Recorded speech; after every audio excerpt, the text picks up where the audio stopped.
Welcome to the Imran.Family kitchen. In today's video, we are going to show you how to make turmeric hot chocolate. So here I have 4/5 of a cup of milk that goes inside.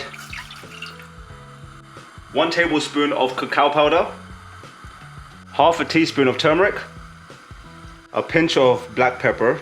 Now the benefit of this is that it absorbs the effect of turmeric by adding that into it. So 1 tablespoon of maple syrup. Now you can use the sweetener of your choice. You can use sugar or you can use honey, but I'm going to use maple syrup in this case. You can also use maple syrup if you've got that available. Now you want to give it a good mix.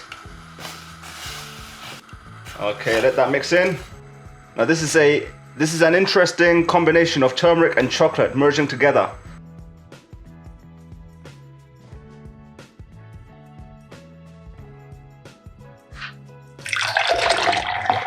And with that said, like this video, hit the subscribe button if you haven't already, hit the notification bell icon so that you're informed of our daily releases, share this content to as many people as possible, comment below whether you are going to try this out or whether you have any requests, because we do for requests. And with that said, catch you in the next one.